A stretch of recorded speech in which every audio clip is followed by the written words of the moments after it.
Good morning everyone. Welcome to my first day in my life vlog. बिहानै उठेर म बाहिर जाँदा पानी परिरहेको रहेछ। सुरुमा चाहिँ म सधैँ चल्लालाई चारो दिने गर्छु। त्यसैले अब म चल्लालाई चारो लिन जाँदैछु। चल्लाको चारो चाहिँ सुरुमा दिनुपर्छ के उनीहरू यति धेरै कराउँछन्, यति धेरै बोकाउँछन्। यो कोइलर कुखुराहरूलाई त घन्टामा चारो हालिराख्नुपर्छ। यस्तो कराई गर्छन्, जति दिए पनि नगएको जस्तै गर्छन् के हातै खाना आम्ला जस्तो गर्छन्। त्यही भएर सुरुमा उठ्न बित्तिकै म त चल्लालाई चारो दिन्छु। यत्तिकैमा मेरो गोलु उठेर जिमा खै भनिरहेको थियो। जिमा सानो मैयाकोमा गइसकेको छ भनेको ए भनेर बस्यो। अब चाहिँ ठुलो चल्लालाई चारो दिन्छु। ठुलो चल्लालाई चाहिँ छुट्टै घरको चारो दिन्छौँ हामी। यो धान गहुँ मकै दिन्छौँ। सधैँ खोल्थेँ, आज चाहिँ पानी परेको हुनाले खोलेन। त्यही भएर अब बाख्रालाई घाँस दिन्छु। पानी परेकोले भित्रै दिन लाग्छु। बाख्रालाई पनि घाँस आज खोरभित्रै अटाइरहेको छैन। त्यही पनि अब बाहिर हिलो भएको कारणले गर्दा भित्रै बाँधिदिन लागेको छु। घाँस अटाइरहेकै छैन, हेर्नु न, जबरजस्ती खोचिरहेको छु घाँस पनि मैले। के गर्ने, बाहिर हिलो हुन्छ। अनि त्यसैले बल्ल मुख धुन थालेँ। मुख धुँदा म फेस वास युज गर्दैन र बिहान मुख धुँदाखेरि चाहिँ ब्रस पनि गर्दैन मैले। साँझमै गर्छु सबै।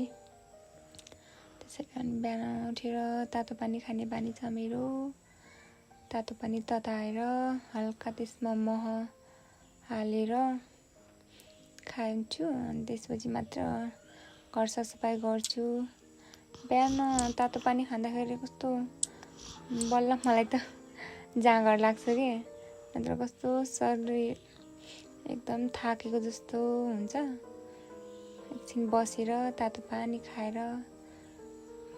खाएपछि बल्ल अरू काम सुरु गर्छु। यत्तिकैमा मैले सरसफाइ गरिसकेको थिएँ। अब खाना बसाल्न सुरु गर्दैछु म। यो चाहिँ इलेक्ट्रोनिक चुलो हो। यसमा चना र आलु बसालिरहेको छु मैले। हिजो चना भिजाएर राखेको थिएँ। मेरो छोराले चाहिँ मेवा खाने मम्मा भनिरहेको थियो। उसलाई चाहिँ मेवा दिएँ मैले, खाइरहेको थियो मिठो मानेर। बिहान उठ्ने बित्तिकै केही न केही खाने बानी छ क्या उसको। त्यसैले अब चाहिँ आगो बालेर भात बसालेँ मैले। तरकारी टिप्न जान्छु अब म आफ्नै बारीमा। भेन्डी फलिरहेको थियो। अनि म घरमा अब एक्लै छु, मले मात्रै खाने हो। त्यही भएर थोरै मैले टिपेर काटिसकेँ। अब चाहिँ उता सिटी लागिसक्यो। छिट्टै पाक्छ इलेक्ट्रोनिक चुलोमा। चना र आलु बसाले। साउन महिनाभरि म लसुन प्याज खाँदैन, त्यसैले केही पनि हालेन मैले। खाना पाकेर तयार भइसक्यो। अब मैले खाना पनि हालिसकेँ म र मेरो छोराको लागि। अब हामी खाना खाँदैछौँ। कुरा गर्दै खाना खाँदै गर्दैछौँ।